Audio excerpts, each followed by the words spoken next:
अपने जीवन। कोई कहता है कि बचपन में भगवान को भजना चाहिए, जवानी में भगवान को भजना चाहिए, अधेड़ी में भगवान को भजना चाहिए, कि बुढ़ापे में भगवान को भजना चाहिए। बोल रहे मुंबई वाली जीजियों और मुंबई के जीजाओं, बचपन में भगवान को भजना चाहिए, जवानी में भगवान को भजना चाहिए, अधेड़ी में भगवान को भजना चाहिए, कि बुढ़ापे में भगवान को भजना चाहिए।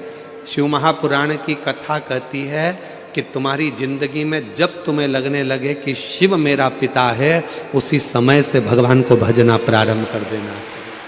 उसी समय।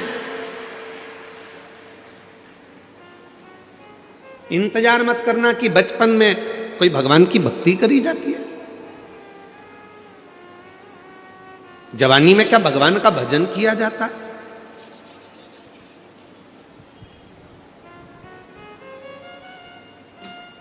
नामदेव जी महाराज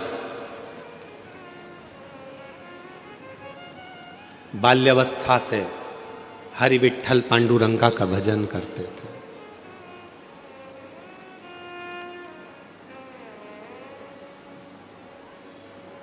बचपन से विठ्ठल विठ्ठल विठ्ठल विठ्ठल विठ्ठल भजा। राम कृष्ण हरि जय, राम कृष्ण हरि, राम कृष्ण हरि जय, राम कृष्ण हरि। जप रहे पांडुरंगा हरि विठ्ठल के भजन में नामदेव जी महाराज इतने डूब गए थे, कुत्ता रोटी लेकर भागा तो उसके पीछे घी की कटोरी लेकर भागते थे। लोग उनको बावरा कह देते थे, शुद्ध नहीं है, बावरे हो गए।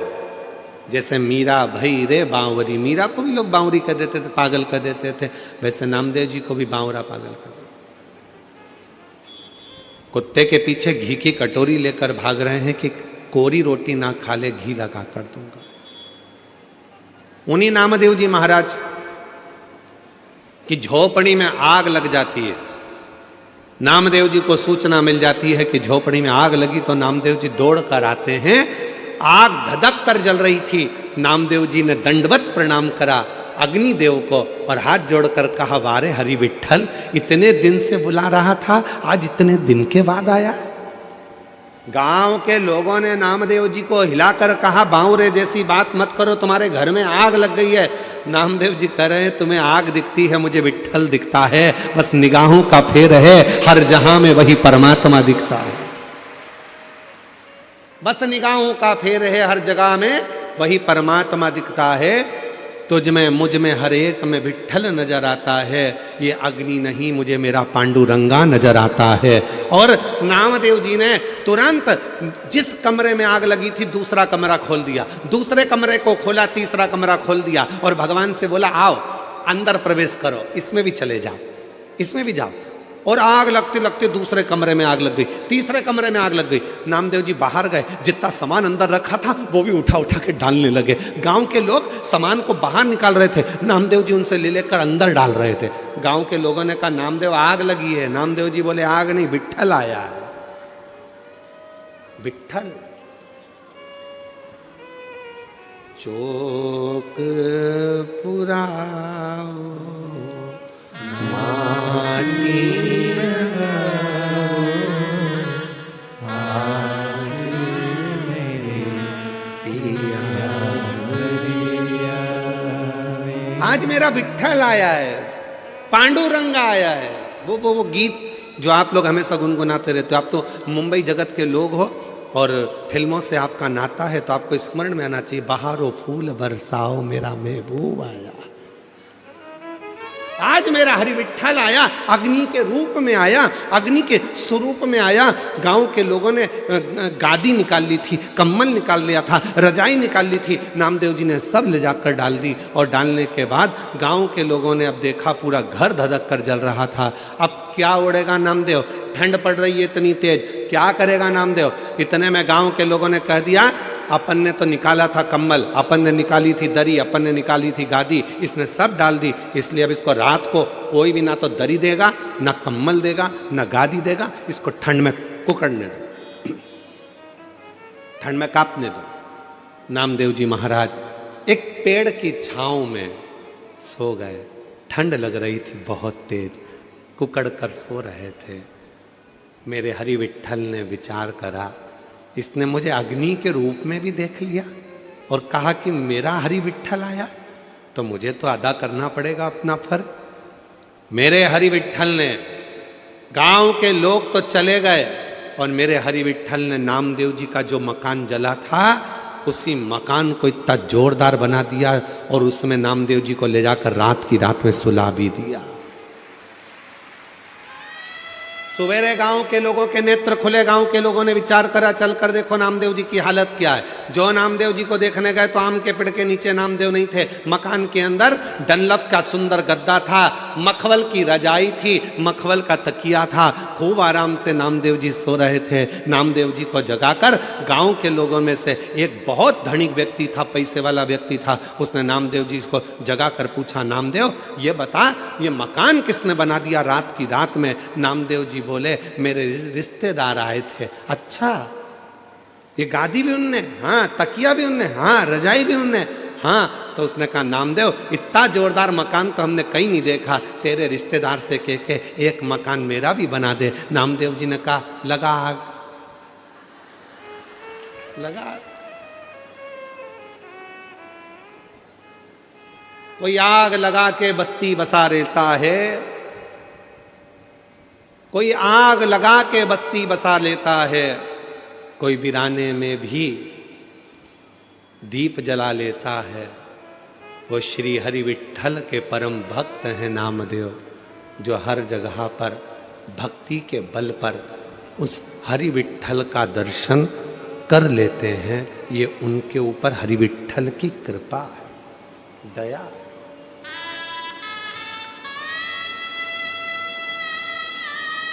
पड़ोसी कह रहा है हमारा मकान बनवा दो, लगा आग। आग लगाना कोई साधारण नहीं है, पूरा समर्पित होना साधारण नहीं है। मेरी जीजियों, कई लोग ऐसे हैं संसार में जो 3 बार 4 बार 5 बार पशुपति व्रत कर लिए, 5 बार प्रदोष कर लिया, 4-6 बार सोमवार के व्रत कर लिए, उसके बाद भी शिव जी सुनते नहीं हैं। तो उसके मन में आता है बाबा मेरी सुनते नहीं है। क्यों नहीं सुनते? क्योंकि आपका समर्पण पूरा नहीं है। जिस दिन आपका समर्पण पूरा हो जाएगा उस दिन मेरा देव अधिदेव महादेव आपका हो जाएगा। समर्पण कहां पूरा है?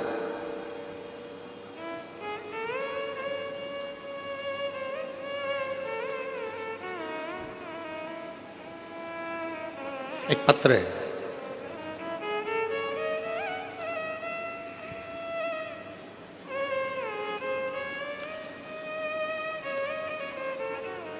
मैं पिंकी गोयल, पति भारत भूषण गोयल, मुंबई ठाणे में रहती हूँ। कहीं बैठी हो तो हाथ हिला सकती हैं। मेरा नाम है पिंकी गोयल, पति भारत भूषण गोयल, मुंबई ठाणा में रहती हूँ। कहीं बैठी हो तो हाथ हिला सकती हैं, और अगर बैठी हो तो एक बेलपत्र लेने के लिए आ सकती हैं। मेरा बेटा चिराग गोयल 6 साल से सीए फाइनल का एग्जाम दे रहा था, लेकिन हर बार कुछ नंबर से रह जाता था। तब आपके कहने पर मैंने 2 बार पशुपति व्रत किया और हम 1 बार सीहोर गए। बाबा, आप कहते हो कि कुबेरेश्वर धाम जाने पर 3 महीने में ही मनोकामना पूरी हो जाती है, लेकिन बाबा ने मेरी 2 महीने में ही मनोकामना पूरी कर दी और मेरा बेटा सीए बन गया। मैं बाबा को प्रणाम करने के लिए आई। फिर मैं दोबारा सीहोर गई और 2 महीने में ही मेरे बेटे की सगाई भी हो गई।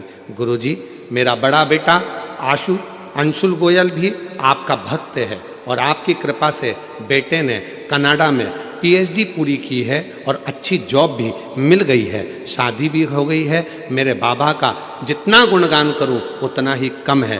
बाबा इसी तरह हमारे पूरे परिवार पर और पूरे देश पर अपनी कृपा बनाकर रखें, यही शिव की कृपा।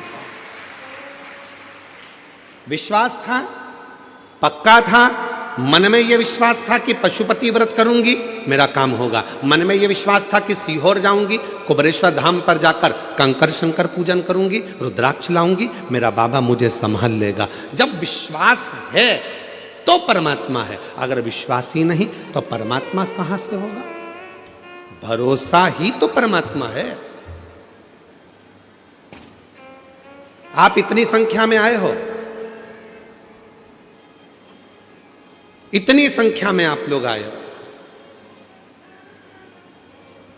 आप में से कई माताएं ऐसी हैं जिनको पूरा भरोसा है। आप में से कई मेरे जीजा ऐसे हैं जिनको पूरा भरोसा है। आप में से कई बेटा बेटी ऐसे हैं जिनको पूरा भरोसा है। आप में से कई बुजुर्ग ऐसे हैं जिनको पूरा भरोसा है कि मैं कल्याण में इस मीरा रोड पर कथा सुन रही हूं, भयंदर में बैठकर, मुंबई में बैठकर, वहां की मिट्टी अगर मेरे शरीर पर लगेगी और यह पक्का है कि मैं जो मांग कर जाऊंगी, मेरा 3 महीने में मेरा बाबा मेरी मुराद पूरी करेगा, मतलब करेगा, निश्चित करेगा।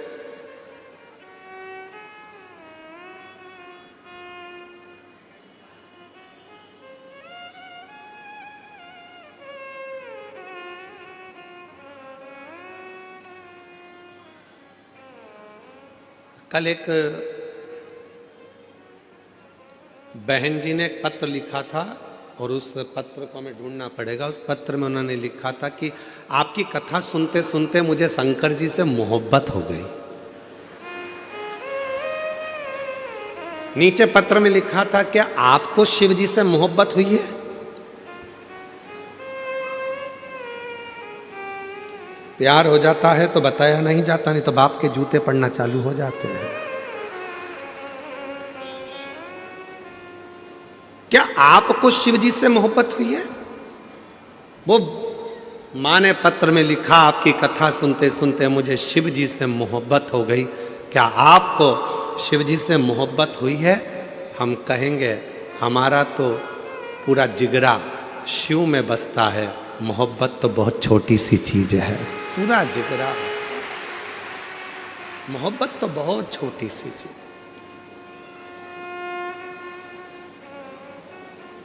ये दुनिया के लोगों के आगे एक आरती का एक लाइन आती है, तन मन धन सब है तेरा, स्वामी सब कुछ है तेरा, तेरा तुझको अर्पण, प्रभु का प्रभु को समर्पण, क्या लागे मेरा। अब यहां पर तन मन और धन 3 चीजें हैं। 3 चीजें मतलब ये दृष्टि भी तुम्हारी है, ये मेरा स्वरूप भी तुम्हारा, पूरा स्वरूप।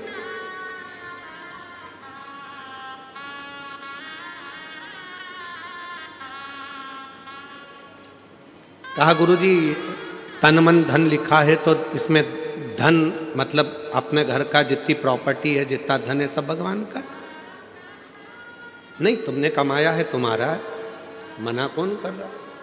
तो फिर तन मन धन लिखा तो हमने कहा गाने की एक लाइन याद कर लो, चांदी जैसा रंग है तेरा, सोने जैसे बाल, एक तू ही धनवान है, गोरी बाकी सब कंगाल।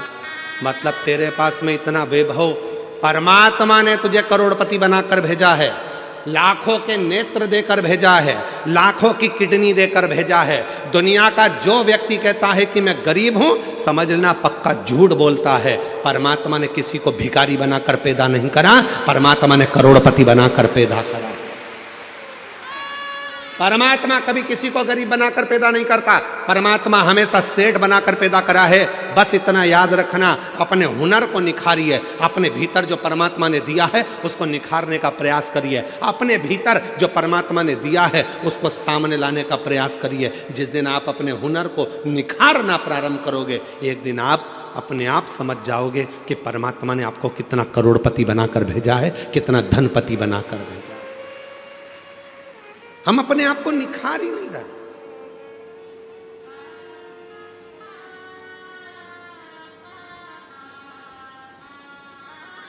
कई माताएं अपने बच्चे से कहती हैं, बनो तो राम बनो, बनो तो श्रवण बनो, और बच्चा चिल्ला कर कहता है मम्मी तुम तो कभी नहीं कहती हो कि बनो तो कृष्ण बनो। माँ ने कहा हम इसलिए नहीं बोलते क्योंकि तुम समझोगे कि भगवान कृष्ण ने माखन को चुराया, भगवान कृष्ण ने चीर चुराया, तो हमको लगता है कि तुम भी कहा कुछ वैसा ना करने लगो, इसलिए हम तुम्हें कृष्ण नहीं, हम तुम्हें राम बनने को कहते हैं, हम तुम्हें श्रवण बनने को कहते हैं। इतनी देर में बच्चा कहता है अगर तुम कहती हो कि राम बनो श्रवण बनो तो मैं राम बनने को तैयार हूं, जैसे दशरथ जी ने अपनी पूरी सत्ता राम जी को सौंपी थी। लाओ जरा तिजोरी की चाबी सौंपी है, देव हमको तिजोरी की चाबी। कठिन है, इसलिए अपने बच्चों से कहना कि बनना तो छत्रपति वीर शिवाजी बनो, बनना तो दुर्गावती बनो, बनना तो झांसी की रानी बनो, और बनना तो बाला साहेब ठाकरे जैसे प्रबल शेर बनो जिसकी गर्जना से पूरा देश गूंजता। रामकृष्ण परमहंस बनो, स्वामी विवेकानंद बनो। बनना है तो अपने जीवन में कुछ अच्छा करने के लिए जागरूकता का प्रभाव परमात्मा ने जो तुमको भेजा है उसको निखारने का प्रयास करिए, उसको निखारो। कितना सुंदर एक चरित्र है शिव महापुराण में, जरा देखिएगा। धनु राजा के 2 पुत्र हुए, रंभ और करम। दोनों के घर में औलाद नहीं थी। जल में बैठकर दोनों तप कर रहे थे। इतने में एक मगर आ गया और मगर ने करम्ब को खा लिया।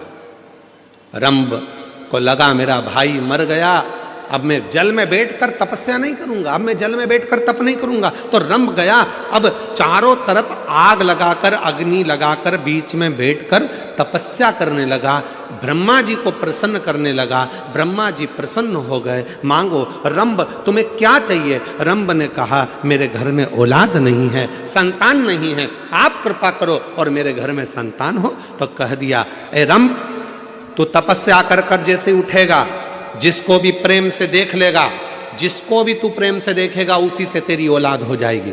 बस रंभ तपस्या कर कर उठा, सामने से एक भैंस निकल कर जा रही थी, एक महिष निकल कर जा रही थी, और रंभ ने उस भैंस को, उस महिष को प्रेम से देख लिया। और जैसे ही भैंस को देखा, भैंस का गर्भ ठहर गया, उस महिष का गर्भ ठहर गया, उस भैंस का गर्भ ठहर गया, और वो भैंस गर्भवती हो गई। भैंस जब अपने मालिक के घर पहुंची, उसका जो पति था भैंसा, महिषा, उसने देखा कि मेरी पत्नी गर्भवती हो गई, इसके गर्भ में किसका बच्चा है? भैंसे ने ध्यान लगाया तो मालूम पड़ा कि वो रंभ का पुत्र है। क्रोध में आ गया महिषा, और महिषा को क्रोध आया, भैंसे को क्रोध आया, और रंभ के साथ वो युद्ध करने चले गया, और आखिरी में उसने रंभ को मार डाला। जैसे रंभ मर गया, उसके नगर के लोगों ने उसका अंतिम संस्कार करना प्रारंभ करा। चिता लगाई, अंतिम संस्कार हो रहा है, चिता पर लेटाया, चारों तरफ से आग लग गई। इतने में भैंस को लगा, उस भैंस को जिसके गर्भ में बच्चा था, उस भैंस को लगा कि मेरे गर्भ में इसका बच्चा है जो जल रहा है, जिसकी चिता जल रही है, पर पति तो मेरा यही है, क्यों ना अब मैं अपने भी प्राण त्याग दूं, अपने पति के साथ ही सती हो जाऊं। और वो भैंस दौड़ती दौड़ती अग्नि में कूद पड़ी। जैसे ही अग्नि में कूदी, इतने में उसका एक बच्चा हो गया, जिसका जन्म होते से ही, प्रकट होते से ही उसने मनुष्य का और भैंस का दोनों का रूप धारण करना प्रारंभ कर दिया। उसका नाम महिषासुर हो गया, उसका नाम था महिषासुर।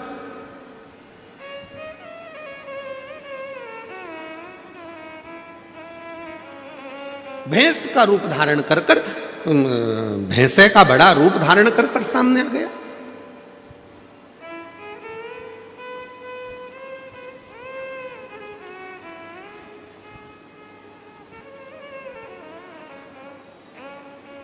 अब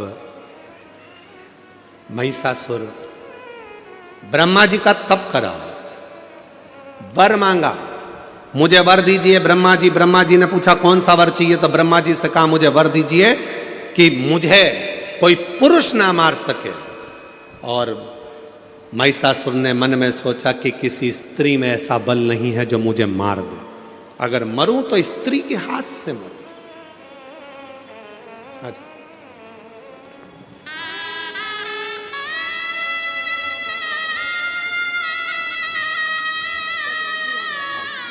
भाई आपको बैठे थे सीए भी बनने की और दूसरे बेटे को भी अच्छे जॉब की। एक बार जोरदार ताली बजाओ।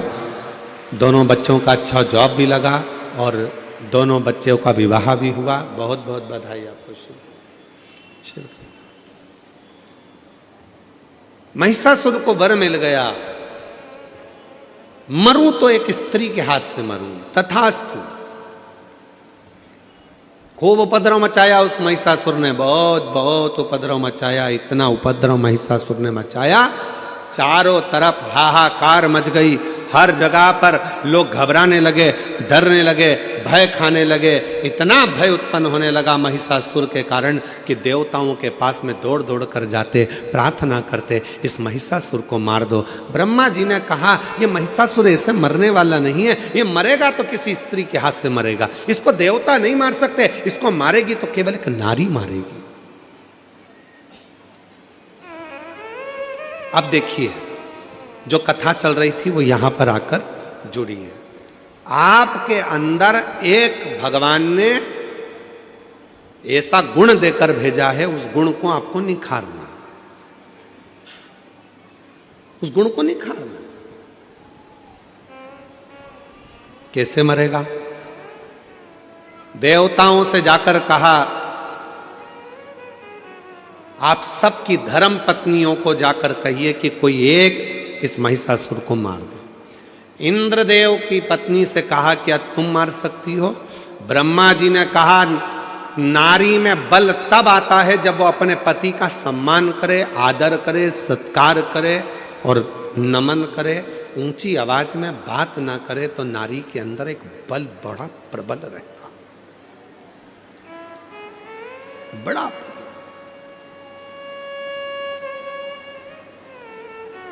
मेरी जीजियों, हम जानते हैं आप सब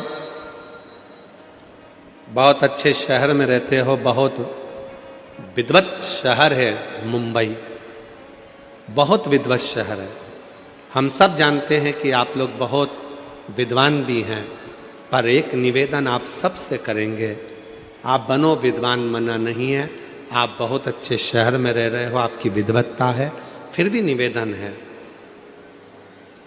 एक माता पिता को, दूसरा घर के बुजुर्ग को, तीसरा अपने पति को, चौथा अपने परमात्मा को प्रणाम करने में कभी पीछे मत हटो, उसको नमन जरूर करा करो। घर के बुजुर्गों को नमन करने पर हमारे ऊपर यदि कोई तकलीफ आने वाली होती है तो वो कट जाती है, वो तकलीफ कट जाती है।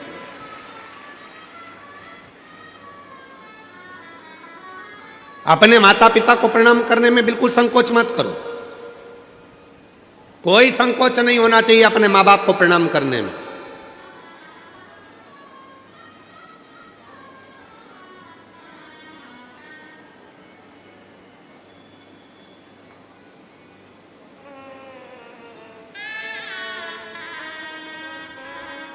एक हमारे बहुत अच्छे जजमान हैं, बहुत अच्छे हैं, उनके 4 लड़के हैं,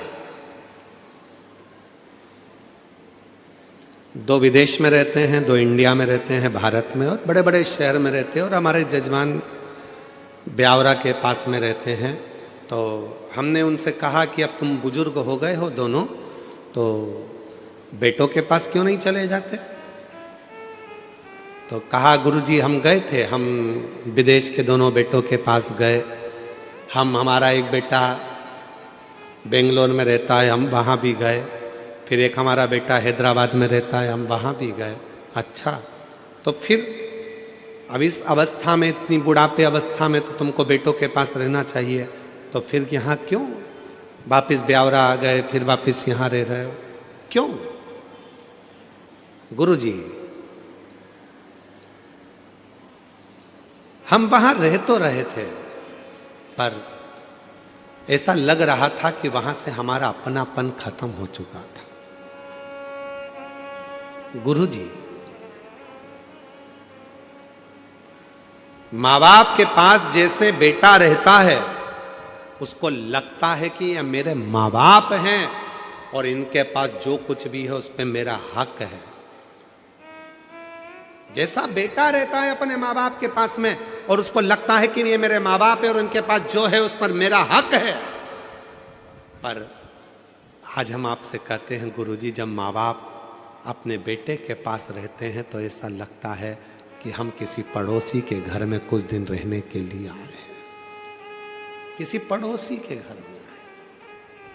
हमें अपना हक नहीं लगता, डर लगता है। सामान तेज गिर गया, बेटा जाग कर आएगा कुछ कह देगा, पानी ज्यादा गिर जाएगा तो बहू कुछ कह देगी, कुछ कहूंगी तो पोता पोती कुछ कह देंगे, डर सा रहता है। इसलिए गुरुजी, हम उनके पास नहीं, अपने गांव में ब्यावरा के पास में रहते हैं, 2 रोटी बनाकर खा लेते हैं, कम से कम भय की जिंदगी तो नहीं जीते, अपनी गुड जिंदगी को जीने का प्रयास करते। क्यों हो रहा है, किस लिए हो रहा है, क्या कारण है जो आज माता पिता को अपने बच्चों के पास रहने में भय उत्पन्न होने लगा है? भय लगता है क्यों? क्योंकि हमने उसको आदर करना बंद करवा दिया। आप सिखाओ, 4 जगह पर झुकने पर कभी भी आप हार नहीं मान सकते। माता पिता के आगे झुकिए, घर के बुजुर्गों के आगे झुकिए, दूसरे नंबर पर, तीसरे नंबर पहले घर के माँ बाप के आगे झुकिए, घर के बुजुर्गों के आगे झुकिए, अपने अगर विवाह हुआ है, पति है, उसको भी प्रणाम करिए। और परमात्मा जिसको तुम भजते हो, जिसको तुम स्मरण करते हो, जपते हो, उसको प्रणाम करने में पीछे मत हटो। और एक बात और अपने अंदर उतार कर रखिए, किसी से गुरु मंत्र लो मत लो। आज के जमाने में 50 बार सोचना पड़ता है कि गुरु किसको बनाया जाए, इसको बनाए गुरु, उसको बनाए गुरु, उसको बनाए गुरु। आज के जमाने में किसी पर भरोसा भी नहीं टिक पाता, ना जाने कौन ऐसा मिलेगा जो हमारी जिंदगी नाश कर कर चले जाएगा। तो गुरु भी सोचना पड़ता है, अच्छा कब मिलेगा, कैसा मिलेगा, क्योंकि आज के जमाने में गुरु फिरे बाजार में, हमसे दीक्षा ले, हमसे गुरु मंत्र लो, हमसे दीक्षा लो, गुरु फिरे बाजार में, हमसे दीक्षा ले, तुम नरक पड़ो चाहे स्वर्ग जाओ, पर लिफाफा हम ही को दो। आज के गुरु तो ऐसे हो गए हैं जो केवल धन की चाह करते हैं। पर याद रखना, अगर कोई गुरु नहीं मिल रहा, किसी को आप गुरु नहीं बना पा रहे हो, तो एक काम करना, अपने शंकर को 1 लोटा जल चढ़ाकर श्री शिवाय नमस्तुभ्यम बोलकर मंत्र का जप करना प्रारंभ कर दो। शिव को गुरु बना लो, वो शंकर तुम्हें पार लगा देगा, वो शिव तुम्हें पार लगा। शिव को गुरु बनाओ, प्रणाम करो, माता पिता को प्रणाम करो, घर के बुजुर्गों को प्रणाम करो, पति को प्रणाम करो, परमात्मा को प्रणाम करना चाहिए। भगवान ने सबके अंदर एक एक बड़ा सुंदर एक प्रकाश देकर भेजा, उसको प्रकाशित करना है। तब देवताओं ने कहा कि ढूंढो, किसी स्त्री में अगर क्रोध आ जाए और वो स्त्री वो हो जिसने अपने पति से ऊंची आवाज में बात ना करी हो, तो कहा ब्रह्मा जी से, ब्रह्मा जी आप ब्रह्माणी को भेज दो महिषासुर को मारने। ब्रह्मा जी कहने लगे, मेरी ब्रह्माणी ने तो मुझे श्राप दिया है कि पृथ्वी पर कहीं तुम्हारे मंदिर नहीं होंगे। भारत की भूमि पर ब्रह्मा कहते हैं मेरा केवल एक ही मंदिर है, वो पुष्कर में है, क्योंकि मेरी पत्नी ने मुझे श्राप दिया था, इसलिए मेरी पत्नी महिषासुर को नहीं मार सकती, मेरी पत्नी महिषासुर को नहीं मार सकती। तो इंद्र से कहा, इंद्र तू अपनी इंद्राणी को भेज दे। इंद्राणी ने कहा, जब कल्प वृक्ष जा रहा था, मेरी पत्नी क्रोध में आ गई थी और उसने मुझे अपशब्द कह दिया था, मेरी पत्नी इंद्राणी भी महिषासुर को नहीं मार सकती। फिर कहा भगवान विष्णु से, आप लक्ष्मी जी को भेजिए और लक्ष्मी जी से कहो कि महिषासुर को मार दे। लक्ष्मी जी की बात आई तो भगवान विष्णु ने कहा, लक्ष्मी महिषासुर को नहीं मार सकती, क्योंकि एक बार मैं लक्ष्मी जी तैयार हो रही थी, श्रृंगार कर रही थी और मैं लक्ष्मी पर हंस दिया था, तो लक्ष्मी ने मुझे श्राप दे दिया था। हे नारायण, तुम मुझे देखकर घोड़े जैसे हंसे हो, मैं तुम्हें श्राप देती हूं कि तुम्हारा सिर कटेगा और तुम्हारा को घोड़े का मुंह लगेगा, तुम्हारा हयग्रीव अवतार होगा। तो मेरा घोड़े का मुख लगा और मैंने हयग्रीव अवतार धारण करा, तो लक्ष्मी भी महिषासुर को नहीं मार सकती। तब देवताओं ने कहा केवल एक पार्वती ऐसी है जो अपने पति से कभी चिढ़कर नहीं बोलती, कभी क्रोध में नहीं बोलती, इसलिए केवल पार्वती महिषासुर को मार सकती है, केवल पार्वती। कोई देवी में सामर्थ्यता नहीं है पार्वती के अलावा जो महिषासुर को मार दे। शंकर भगवान बोले मेरी पार्वती को तो गुस्सा ही नहीं आता, जब गुस्सा ही नहीं आता तो मारेगी कैसे? जब गुस्सा आता है तो टूट पड़ती है, क्रोध आएगा तो झगड़ा करेगी ना, इसको तो क्रोध ही नहीं आता। इतने में ब्रह्मा जी ने कहा अब तुम्हें उसको गुस्सा तो दिलाना पड़ेगा। तो भगवान शंकर ने मन में सोचा गुस्सा कैसे दिलाऊं? तो एक बार भगवान शंकर ने कहा मैं प्रयास करके देखता हूं। शिव जी पहुंच गए, पार्वती जी भोजन बनाई, आकड़िया की रोटी बनाई, काकड़िया की साग, और परसे माता पार्वती जी पावे भोलानाथ, मन शिव रटोरे छोड़ दो कपट, मन शिव रटोरे, मन शिव रटोरे छोड़ दो कपट, मन शिव रटोरे। आकड़िया की रोटी बनाई, काकड़िया की साग, बोलो बोलो, आकड़िया की रोटी बनाई, काकड़िया की साग, और परसे माता पार्वती जी, परसे माता पार्वती जी, और पावे भोलानाथ, मन शिव रटोरे छोड़ दो कपट, मन शिव रटोरे। पार्वती जी ने भोजन परोसा, शिव जी भोजन कर रहे थे। शंकर भगवान गुस्सा दिलाने के लिए तैयार हो गए। पार्वती तेरा अगला जन्म कितना विचित्र था पार्वती, हे पार्वती कितना विचित्र। पार्वती को कुछ सूझ ही नहीं पड़ी, वो तो अपनी रोटी बनाने में लगी थी।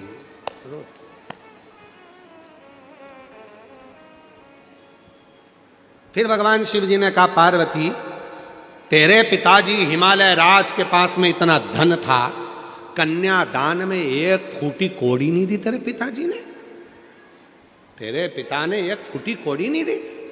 सोचा था शिव जी ने कि पार्वती को गुस्सा आ जाएगा।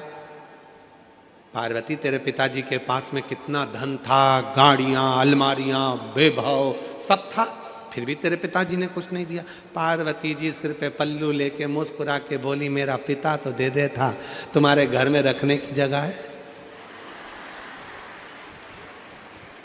शंकर भगवान मन में सोचे मैं इसके बाप के ऊपर पहुंचा, ये मेरे बाप के ऊपर पहुंच गई, क्या बोलूं, गुस्सा तो आ ही नहीं रहा। तब शिव जी ने ध्यान लगाकर फिर कहा पार्वती सूखे पत्ते खाते खाते तू एकदम अर्पणा हो गई थी, काली पड़ गई थी, याद है तुझे? मैंने तुझे काली कहा था। इतने में पार्वती जी बोली तुम्हें सोचना चाहिए, इतने समय के बाद में थक गई, जब तप कर कर कर काली पड़ गई तब तुम मुझे लेने आए, पहले या जाते तो मैं काली नहीं पड़ती। शिव जी मन में सोचे गलती मेरी गिना रही है, पर इसको गुस्सा तो आ ही नहीं रहा। शंकर भगवान बाहर गए भोजन करते करते, भगवान विष्णु और ब्रह्मा जी बाहर खड़े थे। उन्होंने हाथ जोड़कर बोला प्रभु कुछ हुआ? शंकर भगवान बोले रत्ती भर भी करंट नहीं आया, रत्ती भर नहीं आया। इतने में भगवान ब्रह्मा और विष्णु ने तुरंत कहा प्रभु आपने क्या क्या बोला? तो कहा मैंने उसके पिताजी के बारे में बोला कि तुम्हारे पिताजी ने कुछ नहीं दिया, तो वो बोली तुम्हारे घर में रखने की जगह नहीं थी, उसके बारे में बोला। तो इतने में भगवान विष्णु ने कहा एक काम करो कि पार्वती का जो अगला जन्म था सती का, उनके पिता के बारे में बोलो, हो सकता है थोड़ी आग लग जाए, हो सकता है। जब मायके के बारे में बोला जाता है तभी थोड़ी सी क्रोध आता है। अब शिव जी ने कहना चालू करा पार्वती तेरा अगला जन्म कितना विचित्र था, तेरे पिताजी ने यज्ञ रखा और उस यज्ञ में सबको बुलाया, मुझे नहीं बुलाया, तुझे नहीं बुलाया, तेरा पिता था अपनी बेटी को नहीं बुलाया, और तू पहुंच भी गई तो धक्के मारकर निकाल दिया तेरे पिताजी ने। इतनी देर में तो पार्वती जी जो आटा उसन रही थी उसको और जम के उसनना चालू करा, और जम के। आज भी आटा उसनने के बाद आटे में 3-4 उंगलियां दबाई जाती है। आप लोग दबाते हो कि नहीं दबाते हो मालूम नहीं है, देखा है आप लोगों ने? आटा उसनने के बाद उसमें 3-4 उंगलियों को ऐसे ऐसे दबा दिया जाता है, दबाते हैं उसके अंदर।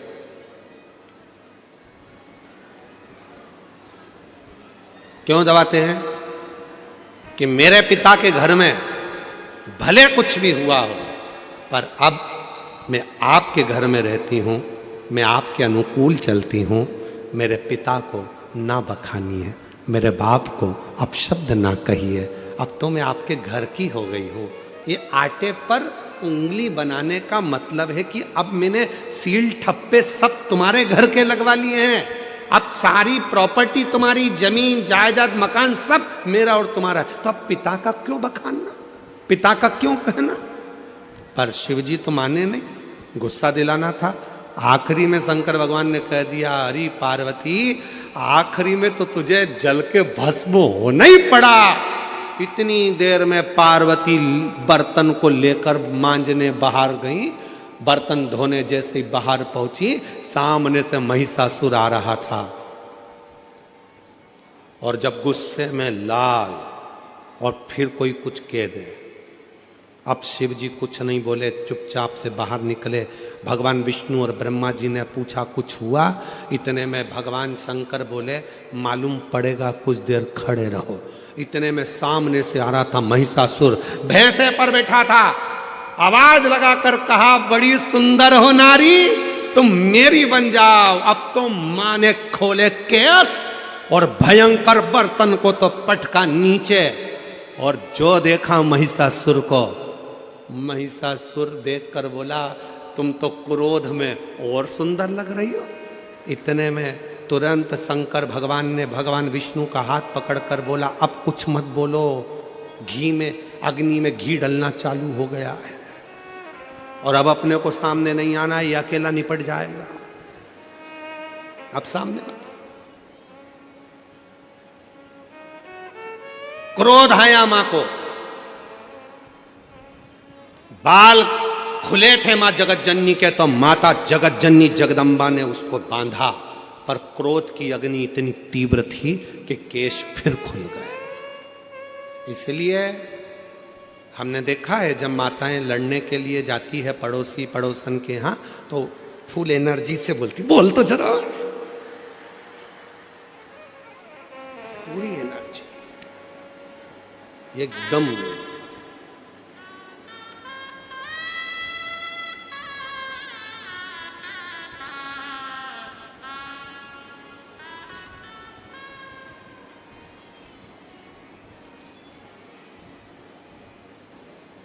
वो कई माताएं जूड़ा बांध के उसमें ऐसा फूल लगा लेती है, ऐसे ऐसे थोड़ा थोड़ा थोड़ा थोड़ा चारों तरफ फूल लगाते,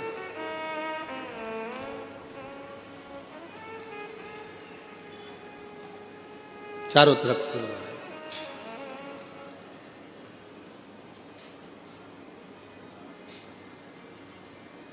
हमारा निवेदन है, वो फूल देखकर फ्लावर मत समझ लेना। जूड़ा बंधा है मतलब फायर है, जूड़ा बंधा है मतलब प्रबल है।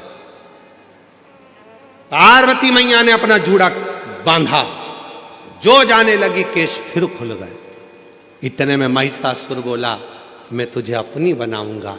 पार्वती जी ने जो जगदम्बा का रूप रखा, ठहाका लगाया, सिंह को बुलाया, भैंसे पर था महिषासुर, मां चढ़ गई सिंह पर, सारे देवता पुकारने लगे मेरी मां को, सारे सारे। और जब महाराज, जब देवताओं ने पुकारा, आवाज लगाई, निवेदन किया, देवी दुर्गे उमा विश्व जननी रमा मातु तारा। एक जगदम्बा तेरा सहारा, देवी दुर्गे उमा विश्व जननी रमा मातु तारा। एक जगदम्बा तेरा सहारा, हे हजारों माँ अपराध मेरा, हुआ धम पातक पुत्र तेरा। हे हजारों माँ अपराध मेरा, हुआ धम पात की पुत्र तेरा। पुत्र होवे अदा तुम्ही माँ को सदा पुत्र प्यारा। एक जगदम्बा तेरा सहारा, देवी दुर्गे उमा विश्व जननी रमा मातु तारा। एक जगदम्बा तेरा सहारा, एक जगदम्बा तेरा सहारा। सारे देवता पुकारने लगे, माँ कृपा करिए, करुणा करिए, माँ दया करिए। ये सारा उपद्रव इस महिषासुर ने मचा रखा है, आप हमारी लाज रखिए, लाज रखिए। और तेरे भक्त जनों पर माता भीड़ पड़ी है भारी, और दानव दल पर टूट पड़ो माँ। माँ ऐसी कृपा कर, हजारों लाखों शेरों पर सवार होकर गर्जना करती हुई इस महिषासुर पर टूट पड़। हे सप्तश्रृंगी कृपा कर, हे मां मुंबा देवी कृपा कर, हे मां चंडी कृपा कर, हे मां कमला कृपा कर, करुणा कर।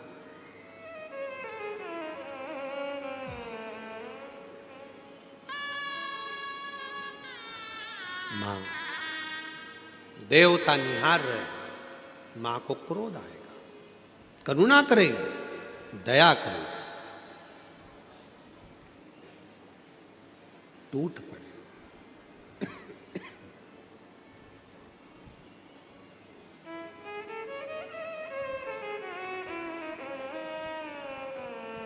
और मां करुणा करने वाली मां, दया करने वाली मां आद्य शक्ति से प्रार्थना करे, निवेदन किया।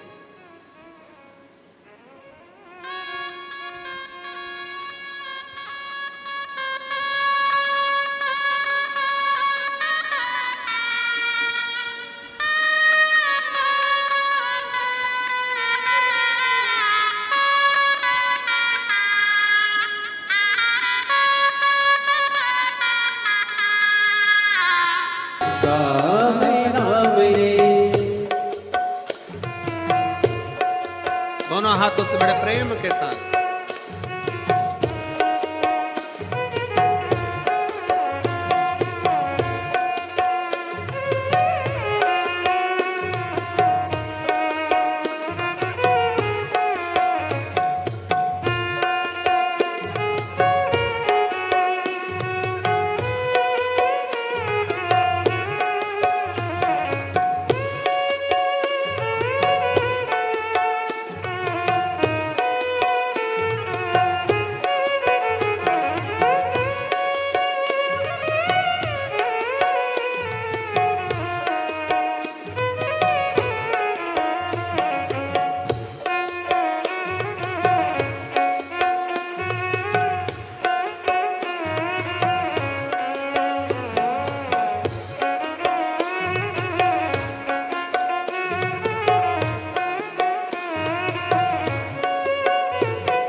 कठिन पल ऐसी घड़ी है विपदा आनी पड़ी है। ऐसा कठिन पल ऐसी घड़ी है विपदा आनी पड़ी है। तू ही दिखा रास्ता ये दुनिया रास्ता रोके खड़ी है। तू ही दिखा रास्ता ये दुनिया रास्ता रोके खड़ी है। मेरा जीवन बना एक संग्राम ओ शेरों वाली ऊंचे डेरों वाली बिगड़े बना दे मेरे काम नाम रे हे नाम रे सबसे बड़ा तेरा नाम ओ शेरों वाली ऊंचे डेरों वाली बिगड़े बना दे मेरे काम नाम रे।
भक्तों को दुष्टों से छुड़ाए बुझती ज्योति जगाए।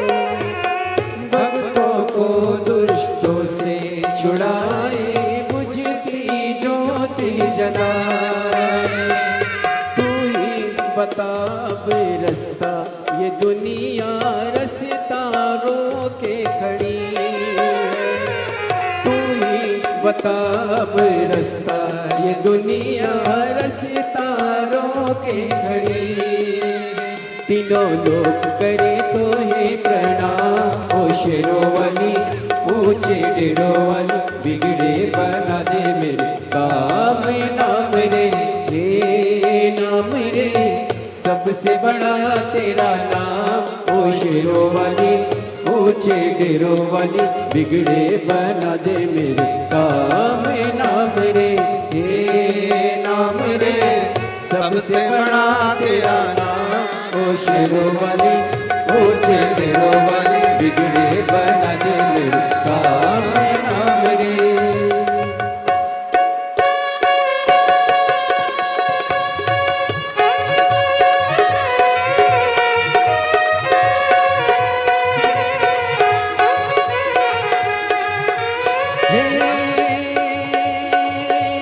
तू ही लेने वाली माता तू ही देने वाली तेरी जय जयकार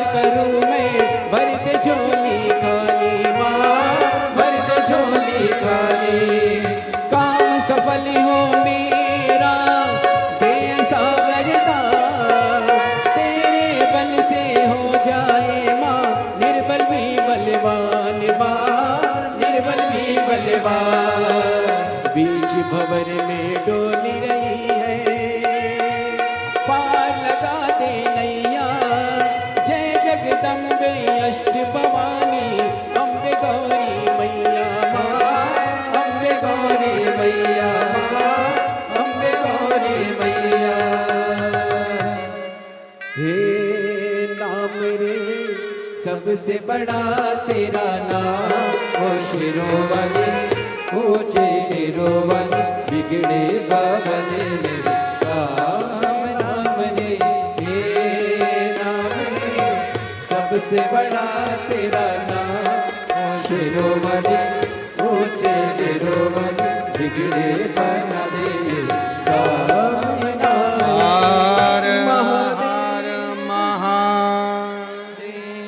अपने स्थान पर बैठकर भगवान देवाधिदेव महादेव से अपने मन का भाव कहिए, दिल से प्रार्थना करिए, विनती करिए, शिव जी को अपने मन का भाव बोलिए और हृदय से बाबा को अपने मन की बात कहकर प्रणाम करिए, विनय करिए, निवेदन करिए। जहाँ जगह मिले वहाँ बैठकर बाबा को मन की बात कहिए। आज कथा तृतीय दिवस में पहुँच रही है, कल कथा का चतुर्थ दिवस रहेगा।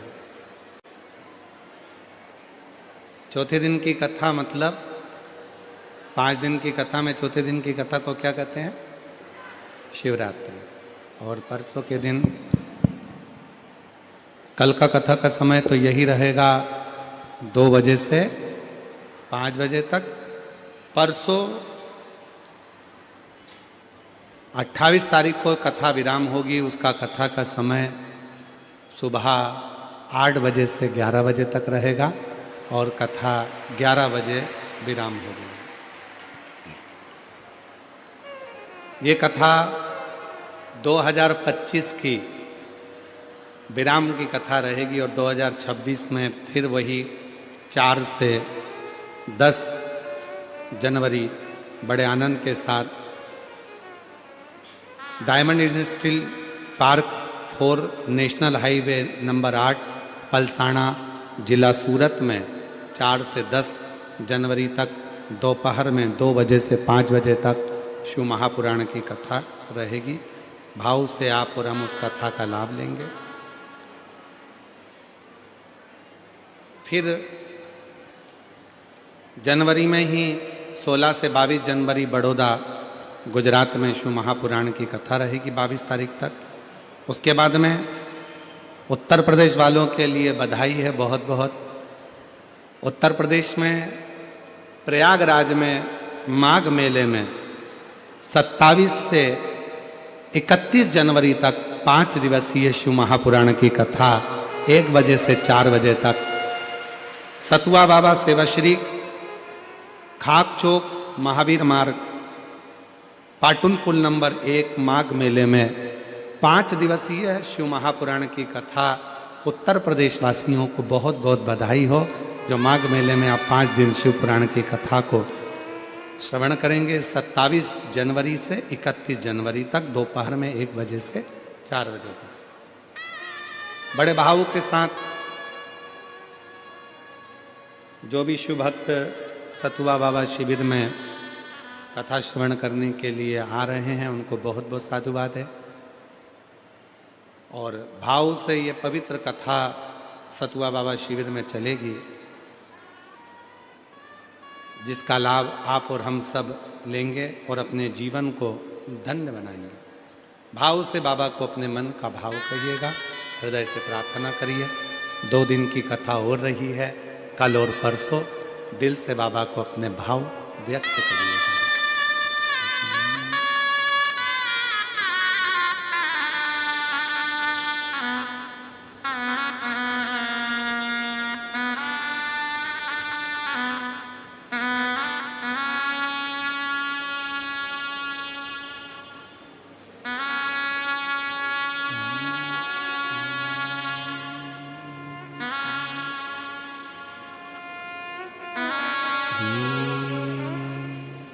शिवाय नमस्तु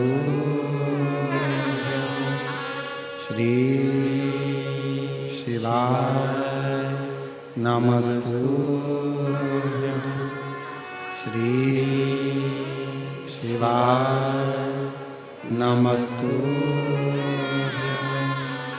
श्री शिवाय नमस्तु श्री शिवाय नमस्तु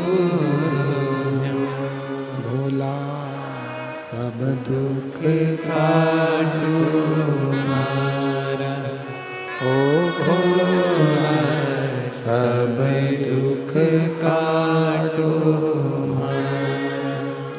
शिव शंकर जपो तेरी माला, भोले बाबा जपो तेरी माला, भोला सब दुख काटो मारा, ओ भोला सब दुख काटो मारा। वेश है मंगलकारी, वेश है मंगलकारी, शमशान वासी हमारा, शमशान वासी हमारा, ओ भोला सब दुख काटो मारा, ओ भोला सब दुख काटो मारा।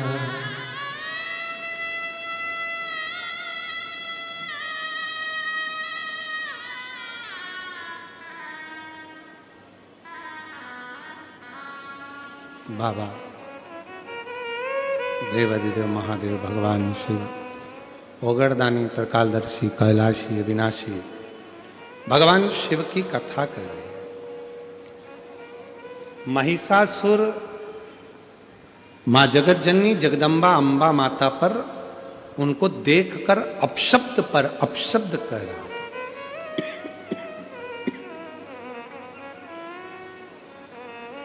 मैया को क्रोध आ गया। रिटर्न बढ़ाओ, बाहर की आवाज ज्यादा आ रही है अंदर। माता को क्रोध आ गया और देवी दुर्गे उमा विश्व जननी रमा मातु तारा, एक जगदम्बा तेरा सहारा, एक जगदम्बा तेरा सहारा। माँ हजारों सिंह के ऊपर चढ़कर सिंह की सवारी कर कर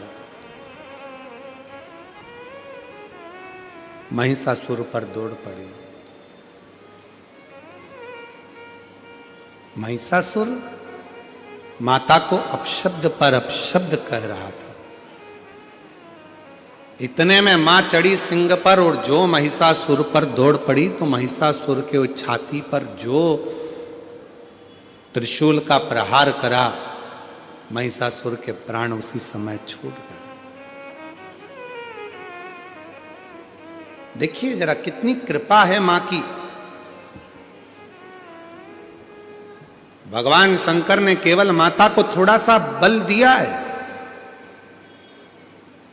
जब महिषासुर का मर्दन हो गया, महिषासुर समाप्त हो गया, तो मां पार्वती जी ने शिवजी से कहा, इतनी शक्ति मुझ में कैसे प्रकट हो गई जो मैंने इतने बड़े असुर का संहार कर दिया।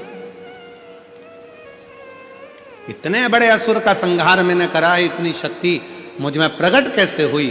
भगवान देवादिदेव महादेव ने कहा, सुनो पार्वती, तुम जब महिषासुर का संहार कर रही थी उसी समय मैंने भगवान ब्रह्मा और विष्णु के सामने संपूर्ण जगत की स्त्रियों को, घर में जन्म लेने वाली एक बेटी को, घर में जन्म लेने वाली एक नारी को, घर में जन्म लेने वाली एक कन्या को, घर में जन्म लेने वाली एक स्त्री को मैंने उसी समय पर वर दे दिया था कि जगत में, संसार सागर में, पृथ्वी पर जो भी कन्या, एक लड़की अगर पृथ्वी पर जन्म लेगी तो उस नारी के संग में शंकर भगवान की आदि शक्ति भी उसके अंदर विराजमान रहे।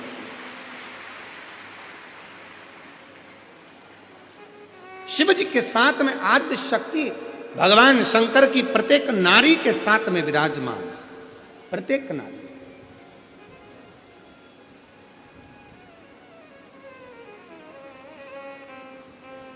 और देवी दुर्गे उमा विश्व जननी रमा मातु तारा, एक जगदम्बा तेरा सहारा, एक जगदम्बा तेरा सहारा। माँ आद्य शक्ति, माँ दुर्गा, जगत जननी, जगदम्बा, अम्बा, भवानी माँ ने कृपा करी, करुणा करी, दया करी। तो शिव कथा कर रही है। मेरे ओघड़दानी, मेरे शंभु भगवान कहते हैं, मेरे शंकर भगवान कहते हैं, ये शिव महापुराण की कथा कहती है संसार का प्रत्येक मनुष्य, चाहे स्त्री हो चाहे पुरुष हो, जब एक लोटा जल शिवलिंग पर आकर समर्पित करते हैं तो उनमें एक अलग से ऊर्जा, अलग से शक्ति, अलग से बल शंकर कहते हैं मैं प्रदान कर देता हूं। उसमें बल अपने आप आ जाती, शक्ति अपने आप आ जाती।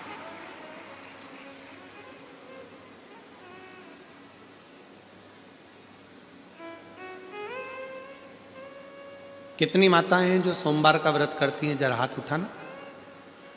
बहुत सारी हैं, रखो रखो, रखिए।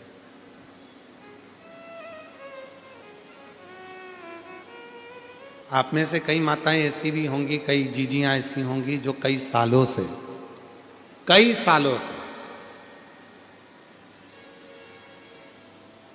हो सकता है आप में से कई माताएं ऐसी हों जो कुंवारी अवस्था में भी अपने मायके में भी व्रत करती हैं। हो सकता है आप में से कुछ मेरी जीजियां, मेरे कुछ जीजा, उन कुछ बेटियां कुछ ऐसे हों जिनको व्रत करते करते 2 साल, 5 साल, 8 साल, 10 साल हो गए। सोमवार का व्रत चल रहा है उनका, चल रहा है। कई बार पति भी कह देते, परिवार के लोग कह देते, तुम्हारे अंदर इतनी शक्ति, तुम्हारे अंदर इतना बल, तुम्हारे अंदर इतनी एनर्जी कहाँ से आ जाती है जो तुम इतना ये सोमवार का व्रत इतने समय से कर रहे हो, इतना बल कैसे आ जाता है, इतनी शक्ति कैसे आ जाती है? तो कई बार माताएं कह देती हैं कि ये हमारी शक्ति नहीं है, हम तो जिस शिव जी की आराधना कर रहे, शंभु शंभु, हम जिस देवादिदेव महादेव की आराधना कर रहे हैं, ये वही शिव शक्ति प्रदान करता है, कोई दूसरा नहीं दे सकता।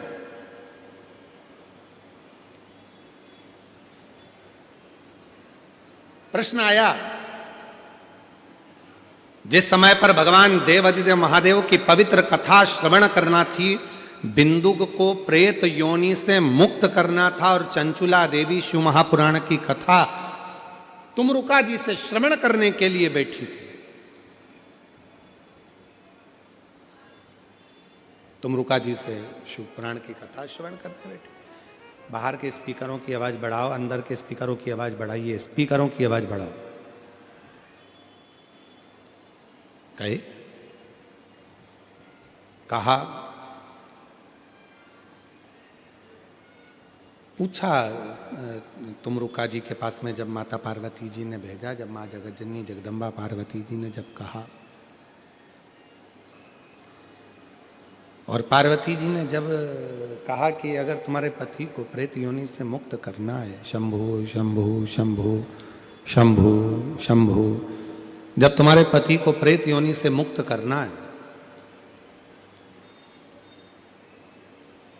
तो क्या तुम तुमरुका जी से जाकर शिव महापुराण की कथा श्रवण कर सकती हो? और तुमरुका जी कोई साधारण नहीं है।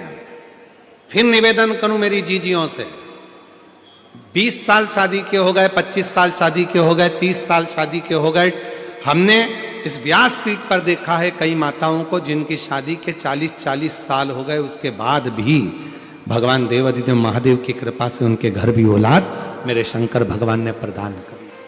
35-40 साल तो अगर 20 साल शादी के हो गए, 25 साल हो गए, नहीं है संतान, तो दुख नहीं होना। सफेद आंकड़े की जड़ पति पत्नी दोनों लेकर आए, तुमरुका जी का नाम लेकर रजस्वला धर्म के 7वें दिन तुमरुकेश्वर महादेव का नाम लेकर जो सफेद आंकड़े की जड़ है उसको देव अधिदेव महादेव पर से 21 बार भ्रमण कराकर घुमाकर लाल धागे में नंदी के पास खड़े होकर शिवलिंग का दर्शन करते हुए उसको मां नारी अगर अपने कमर पर बांध लेती है और शिव की कृपा उस पर होना प्रारंभ हो जाती है। और बाबा हम कहेंगे अगर एक बार नहीं हो तो दूसरी बार करो, दूसरी बार नहीं हो तो तीसरी बार करो, पर चिंता मत करना, बाबा के आश्रित होकर उसके भरोसे, उसकी दृढ़ता में, उसके भरोसे पर करना। जब पूर्ण समर्पण तुम्हारा शिव पर हो जाएगा, जब पूर्ण समर्पण तुम्हारा भगवान देवाधिदेव महादेव पर हो जाएगा, जब पूर्ण समर्पण तुम्हारा शंकर के प्रति हो जाएगा, तो निश्चित है कि तुम्हारे घर में एक बाबा पुष्प जरूर देगा, तुम्हारे घर में संतान जरूर देगा, औलाद जरूर देगा। और मैंने तेरे ही भरोसे बाबा, तेरे ही भरोसे, प्रेशर बढ़ा दे बाबा, मैंने तेरे ही भरोसे हवा बिच उड़ती जावागी बाबा, डोर है तो छेड़ना में कटी जावागी, भोले मेरी पतंग शंभो मैं तेरी पतंग। तुमरुका जी के वचन पर विश्वास कर कर चंचुला देवी अपने पति के लिए शिव महापुराण की कथा को श्रवण कर रही।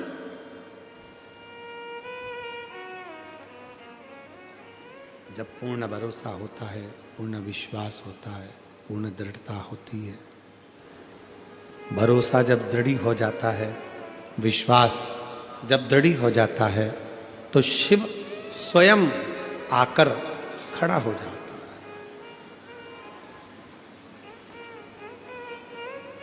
शिव स्वयं आते हैं। हम एक निवेदन करें आप लोगों को, अगर स्वीकार करें तो कभी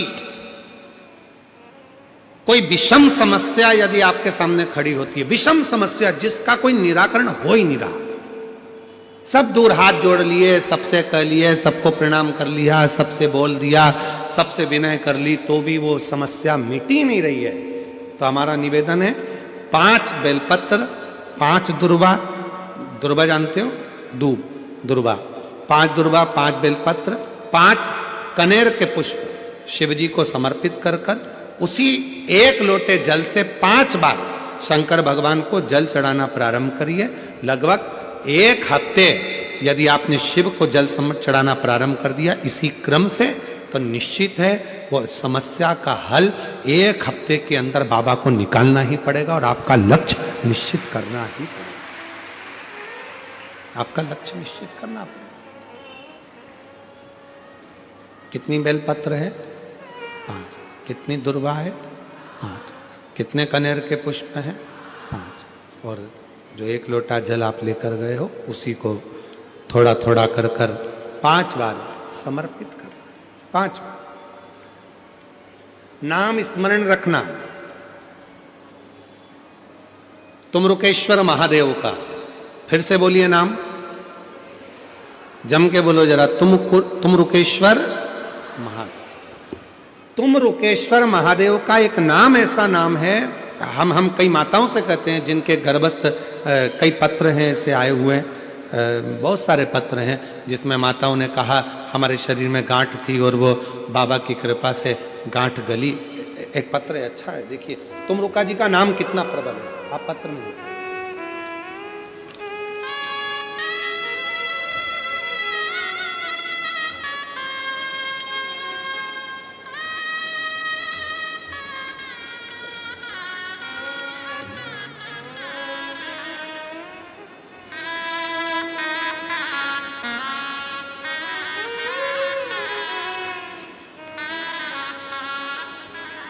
मेरा नाम सागर इंगले है, मैं पुणे का निवासी हूँ। बाबा 1 लोटा जल का वर्णन कर रहा हूँ, कहीं बैठे हो।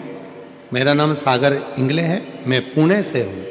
कहीं बैठे हों तो हाथ हिला सकते हैं, और अगर यहाँ हों तो एक बेलपत्र लेने के लिए आ सकते हैं।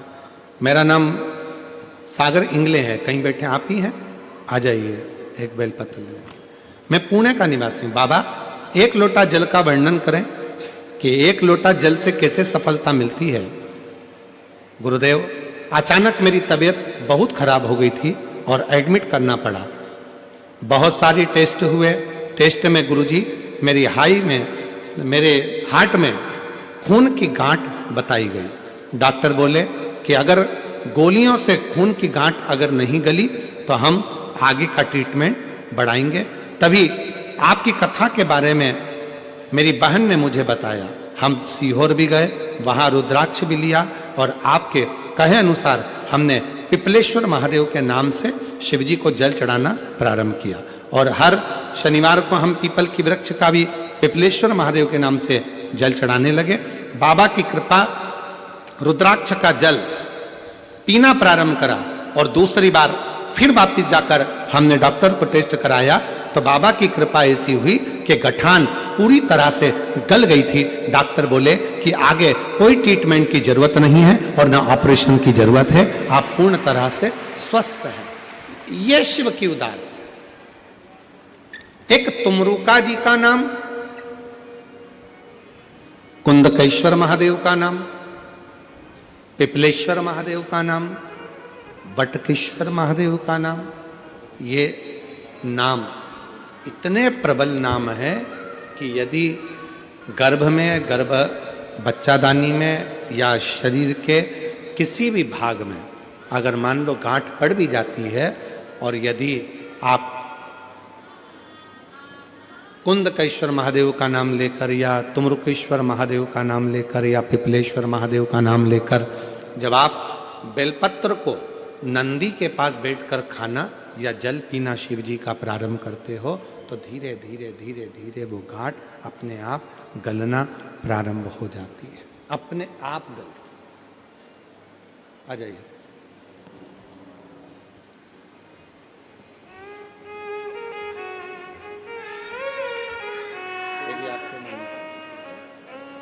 जोरदार ताली बजाओ। खून की गांठें हार्ट के पास हो गई थी। डॉक्टर आप शंभू शंभू शंभू डॉक्टर ऑपरेशन आदि का और भी ट्रीटमेंट का बोले थे, पर भरोसा दृढ़ हुआ, विश्वास दृढ़ हुआ। जब भरोसा विश्वास दृढ़ हुआ तो अपने आप भरोसा करा तो कार्य सिद्ध। भरोसा और शंभू शरण मांगू घड़ी रे घड़ी दुख काटो। बाहर की भी आवाज बढ़ाओ थोड़ा सा तो आवाज का मालूम पड़ेगा।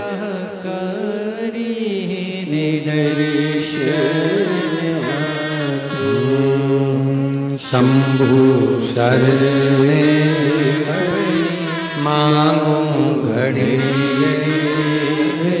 दुख काटो दया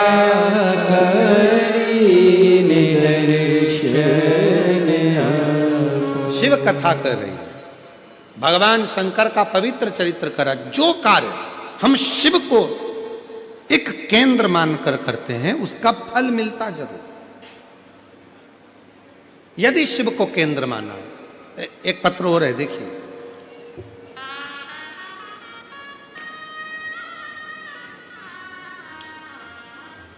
मेरा नाम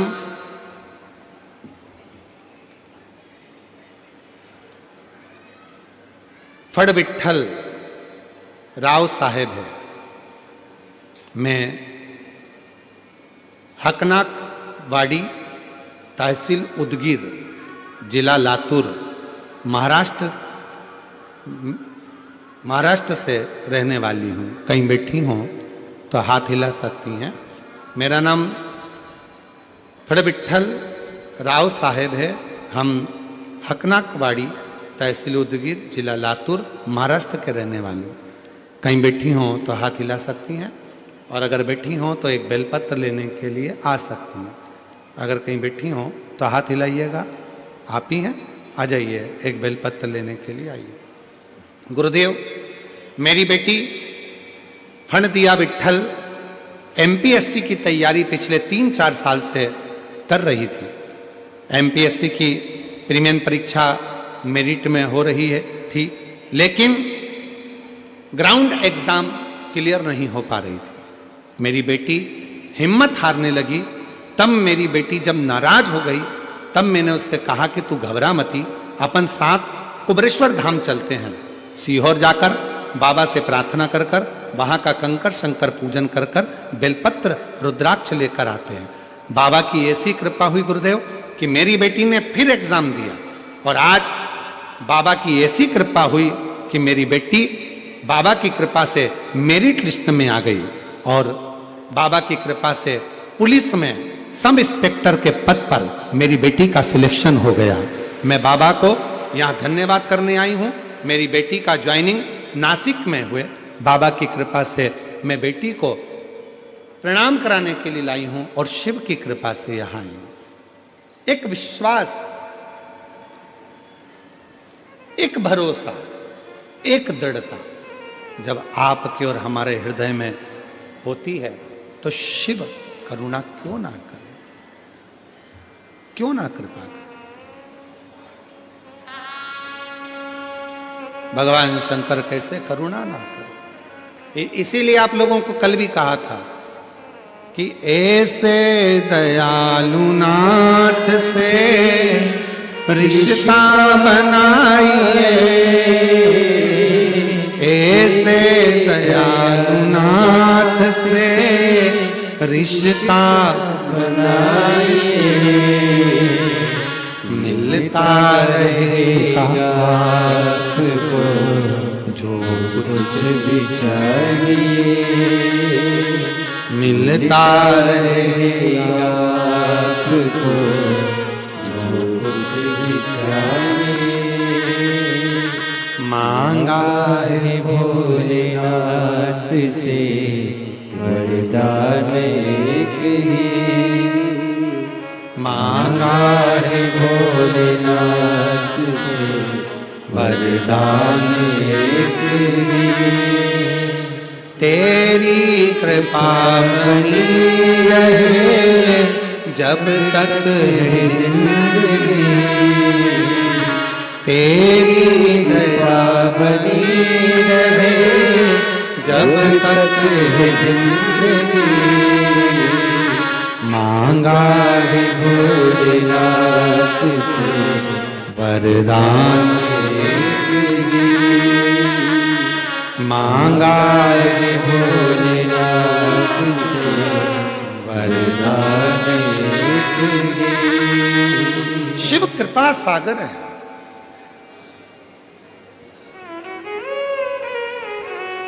बड़ी पवित्र कथा कर रही है। जब हम शिव पर भरोसा कर कर, भगवान शंकर पर भरोसा कर कर, भगवान शिव पर पूर्ण भरोसा कर कर जब कोई कार्य करते हैं, तो वो कार्य सफल जरूर होता है। उस कार्य में सफलता जरूर होती है। बस आपका विश्वास शिव के प्रति है, आपका भरोसा भगवान देवादिदेव महादेव के प्रति हो, आपका भरोसा हमारे बीच में महाराष्ट्र शासन के माननीय उप मुख्यमंत्री जी माननीय एकनाथ शिंदे जी यहाँ पधारे हैं। एक बार जोरदार ताली बजाकर साधुवाद।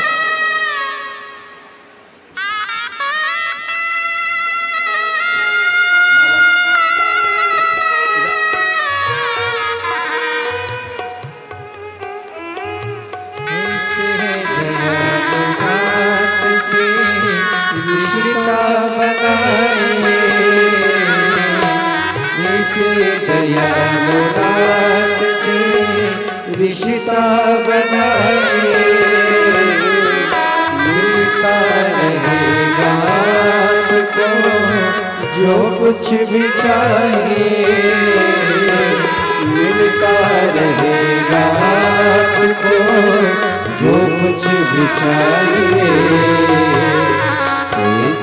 करिश्मा होगा जो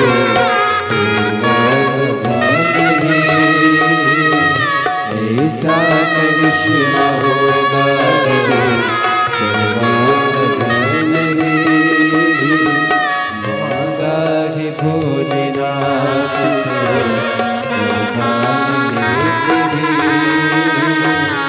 मांगा है भोलेनाथ से वरदान एक ही मेरी कृपा बनी रहे जब तक है जिंदगी तेरी कृपा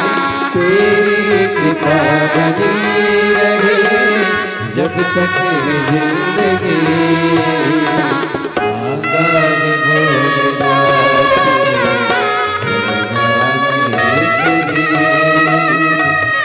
मांगा है भोलेनाथ मांगा है भोलेनाथ से वरदान एक ही मांगा है भोलेनाथ से वरदान एक ही तेरी कृपा बनी रहे जब तक है जिंदगी तेरी कृपा बनी रहे जब तक है जिंदगी मांगा है भोलेनाथ से वरदान एक ही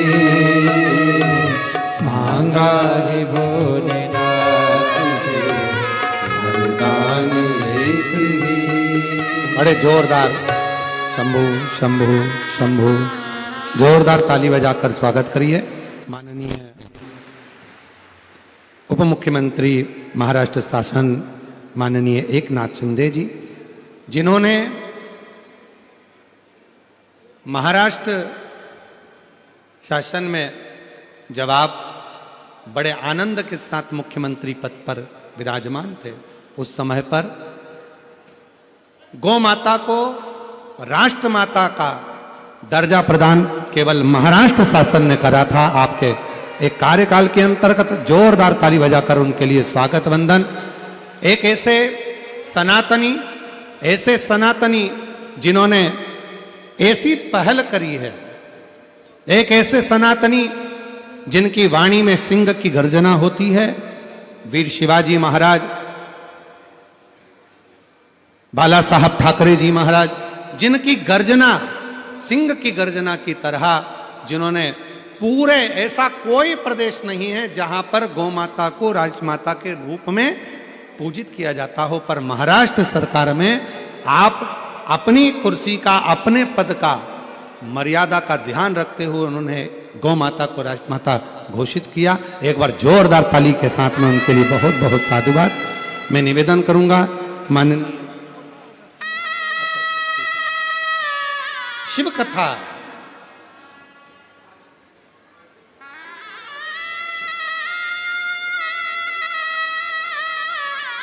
मैं निवेदन करूंगा माननीय एकनाथ शिंदे जी से, उप मुख्यमंत्री महाराष्ट्र शासन, जिन्होंने अपनी मधुर गर्जनाओं के साथ सनातन को, भगवा को, सत्य को, सनातन को मजबूत किया है।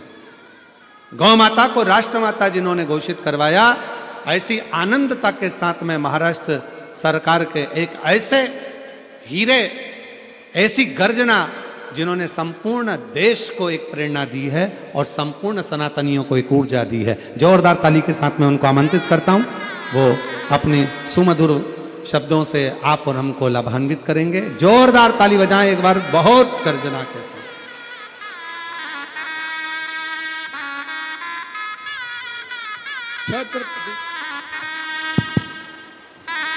छत्रपति शिवाजी महाराज की जय। भवानी हर हर हर हर, बोलो भोलेनाथ महाराज की, बम बम भोलेनाथ महाराज की।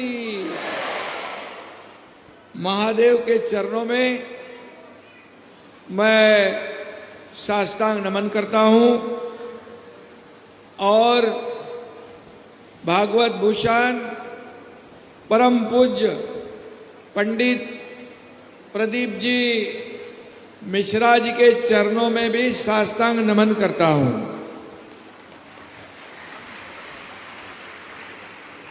और सारा संसार झुकता है जिनकी शरण में, मेरा प्रणाम है उस महादेव के चरण में। विश्व को तारने वाले और समस्त मानव जाति के भव दुख समाप्त करने वाले श्री शंकर भगवान के गुणगान हम पिछले 3 दिन से कर रहे हैं। यहाँ पर 3 दिन से यहाँ पर कर रहे हैं और सुन रहे हैं। परम पूज्य पंडित जी के मुख से मानो शिव भक्ति की गंगा बह रही है। मीरा भाईंदर की इस पवित्र भूमि पर मानो कैलाश अवतरित हुआ है, ऐसा कहेंगे तो भी ठीक रहेगा। यह मैदान आज श्रद्धा के महाकुंभ का साक्षी बन चुका है। सब जगह देखिए, सभी जगह पूरे मैदान में आप जरा पत्रकार लोग जी भाई हमारे लाडली बहनों को देखने दो हमको। लाडली बहनाएं बहुत बड़ी संख्या में उपस्थित है। उनको मैं वंदन करता हूँ भाई के नाते, और मेरे लाडले भाइयों को भी मैं बहुत बहुत धन्यवाद देना चाहता हूँ। अभी पंडित जी ने कहा है गौ माता को राज्य माता का दर्जा देने वाला ये महाराष्ट्र पहला राज्य है देश के अंदर। उस वक्त मैं पंडित जी मुख्यमंत्री था, और जब सनातन धर्म हिंदुत्व पर हमारे संतों पर जब आज आई, तब एकनाथ शिंदे ने जो आज लाने वाले और हिंदुत्व को भूलने वाले, हिंदुत्व से प्रताड़ना करने वालों का तख्ता पलट दिया और हिंदुत्व के विचारधारा को आगे बढ़ाया। बाला साहब ठाकरे जी का आपने नाम लिया है, मुझे बहुत अभिमान है, बहुत खुशी है कि हमारे हिंदू हृदय सम्राट बाला साहब ठाकरे जी का आपने नाम लिया है और उनकी विचारधारा पर हम आगे बढ़ रहे हैं। और मुझे आपसे भी बहुत खुशी है कि लाखों के लोगों को, लाखों करोड़ों लोगों को आप हमारे इस सनातन धर्म सभा के माध्यम से एक मंच पर लाने का काम आप कर रहे हैं। बहुत बड़ा काम है, ये धर्म का काम है। और इस सनातन धर्म सभा के माध्यम से समाज में एकता और आध्यात्मिकता का चेतना जगाने का बड़ा काम हो रहा है, और ये जरूरी है, देश के लिए जरूरी है, हमारे महाराष्ट्र के लिए भी जरूरी है। इस अत्यंत भव्य आयोजन के लिए मेरे सहयोगी शिवसेना के मंत्री प्रताप सरनाईक जी को भी मैं बहुत बहुत बधाई देता हूं। उनके सभी सहयोगी टीम को धन्यवाद देता हूं। शिव शंकर भोलेनाथ की महिमा का वर्णन ऋषि मुनियों ने भी किया है। उनकी महिमा, सौंदर्य और कृपा का वर्णन करते हुए उन्हें कभी नीलकंठ जटाधारी कहा जाता है, कभी त्रिलोचन और आशुतोष भी कहा जाता है। और महादेव संकटों का निवारण करने वाले दैवत है, और हरे के साथ खड़े होने वाला ये भगवान शंकर है। पंडित प्रदीप जी, आप अपनी ओजस्वी शैली में शिव महापुराण का जो सार बताते हैं, सीधे सादे सरल भाषा में, ये लोगों के गहराई में पहुंचता है, दिल तक पहुंचता है, दिल को छूता है और लोगों के जीवन में बदलाव आता है, परिवर्तन आता है। ये हमें इस युग में जरूरी है। ये महाराष्ट्र संतों की भूमि है, छत्रपति वीर शिवाजी महाराज की भूमि है। और इस महाराष्ट्र में आप आए हैं और इस मीरा भाईंदर की पवित्र भूमि को आप पावन कर दिया है, पवित्र कर दिया है। और मनुष्य को संकट से बाहर निकालने का मार्ग यही सनातन धर्म, सनातन शक्ति दिखाती है। एक लोटा जल हर समस्या का हल, ये आपका ही मंत्र घर घर में पहुंच गया है। शिव शंकर कथाएं सुनने के लिए आज जनता का सागर उमड़ पड़ा है। हर हर महादेव के जय जयकार से यह पूरा क्षेत्र पवित्र हो गया है। जो सुकून नहीं पूरे संसार में, जो सुकून नहीं पूरे संसार में, वो सुकून है मेरे महादेव के दरबार में।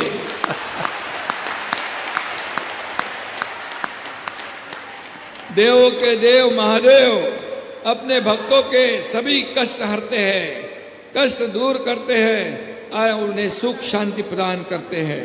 शिव, हमारे भी शिवसेना के नाम में महाराज जी शिव हैं और छत्रपति शिवाजी महाराज जी के नाम में भी महादेव का आशीर्वाद प्राप्त है, इसलिए उनका नाम भी शिव रखा है। रायरेश्वर अर्थात महादेव के मंदिर में ही छत्रपति शिवाजी महाराज जी ने हिंदवी स्वराज्य स्थापना की शपथ ली थी, यह भी इतिहास है। और महादेव के आशीर्वाद से ये मराठा साम्राज्य का विस्तार, छत्रपति शिवाजी महाराज जी साम्राज्य का विस्तार अटक से कटक तक पहुंच गया और अतुलनीय पराक्रम और शौर्य का इतिहास भी लिखा गया। मैं इतना ही कहूंगा, जब मुझे मौका था, मुख्यमंत्री था, तब मैंने ऐसे ऐसे निर्णय लिए जो लोगों के दिल को छू गए, लोगों का विकास हुआ, इस राज्य का विकास हुआ, इस लोकाभिमुख कल्याणकारी योजनाएं बन गई, लाडली बहना जैसी योजना बन गई, आप जानते हैं। और हमारे लाडली बहना चमत्कार करके दिखा दिया। और इसलिए ये महाराष्ट्र संतों के विचार पर चलने वाला राज्य है। जब भक्ति और शक्ति एक साथ आती है तब सच्चे अर्थ में जन कल्याण होता है। भक्ति और शक्ति साथ आती है। मैं हमेशा कहता हूं, राजकीय राजनीतिक अधिष्ठान से धर्म का अधिष्ठान, आध्यात्म का अधिष्ठान सर्वश्रेष्ठ है, सबसे ऊंचा है। मेरे महादेव के चरणों में एक ही प्रार्थना है, महाराष्ट्र के हर नागरिक को सुख समृद्धि और उत्तम स्वास्थ्य प्राप्त हो, हमारी संस्कृति और हमारा सनातन धर्म ऐसा ही तेजोमय बने रहे और हमारे देश का झंडा पूरी दुनिया में परचम लहराते रहे, क्योंकि हमारे प्रधानमंत्री जी देश का नाम पूरी दुनिया में रोशन कर रहे हैं और महाराष्ट्र का भी हमारा योगदान उसमें आवश्यक है। और इसलिए आप यहाँ आए हैं, आपका बहुत बहुत तहे दिल से मैं हृदय से स्वागत करता हूँ और आपको बहुत बहुत अभिनंदन आपका करता हूँ। और मैं इतना ही कहता हूँ, डर नहीं है मुझे किसी काल से, डर नहीं है मुझे किसी काल से, क्योंकि मैं भक्त हूँ महाकाल का। मुझे किसी काल का डर नहीं, क्योंकि मैं भक्त हूँ महाकाल का। महाकाल बने और परम पूज्य पंडित जी आपके आध्यात्मिक व्यक्तित्व तथा शिव पुराण कथा से अपना यह शिव भक्ति का आपने माहौल बना दिया है। यहाँ की मिट्टी का कण कण शिव जी का नाम ले रहा है, हर हर महादेव बोल रहा है। आप अपने प्रवचन से हिंदू धर्म की गरिमा बढ़ा रहे हैं, ये बहुत बड़ी बात है। और इसलिए हिंदू धर्म की महानता का गुणगान कर रहे आप। पूरे मीरा भाईंदर में मुझे शंकर की भक्ति की गंगा बहती हुई दिख रही है और ये आपके वजह से हुआ। मैं सभी शिव भक्तों को इसके लिए शुभकामनाएं देता हूँ। भगवान भागवत भूषण पंडित मिश्रा जी का फिर से मैं हृदय से स्वागत करता हूँ और शिव शंकर का आशीर्वाद आप सभी के ऊपर बनता रहे, ऐसी मैं प्रार्थना करता हूँ। फिर एक बार इसके आयोजक हमारे शिवसेना के मंत्री प्रताप सरनाईक और उनके सभी साथियों को बहुत बहुत धन्यवाद देता हूँ। और ये कथा सुनने के लिए आए हुए सभी लाखों लोगों को बहुत बहुत धन्यवाद, बहुत बहुत धन्यवाद। जय हिंद, जय महाराष्ट्र, हर हर हर हर।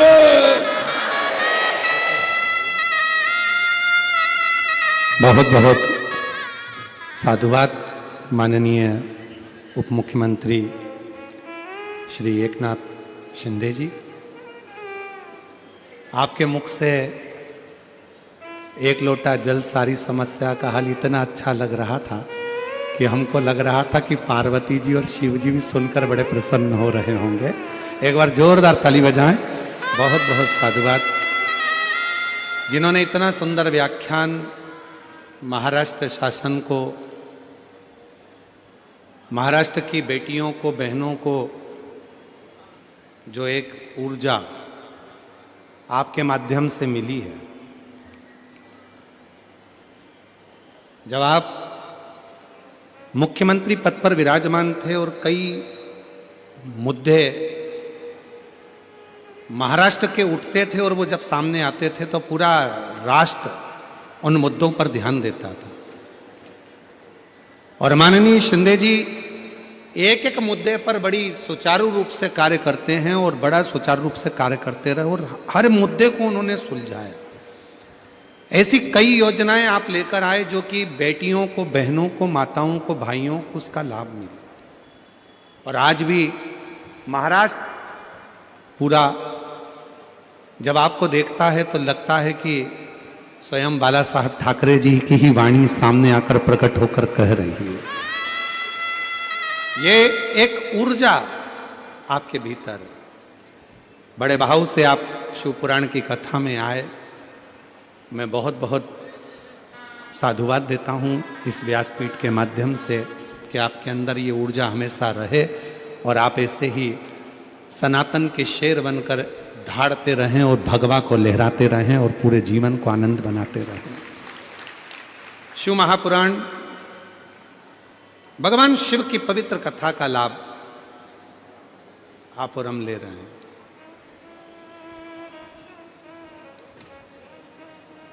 तुमरुका जी स्वयं भगवान शंकर का एक स्वरूप है। तुमरुका जी महाराज,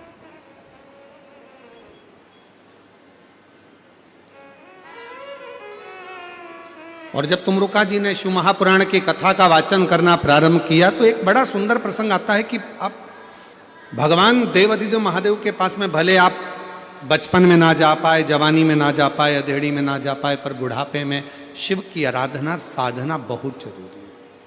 शिव की आराधना बहुत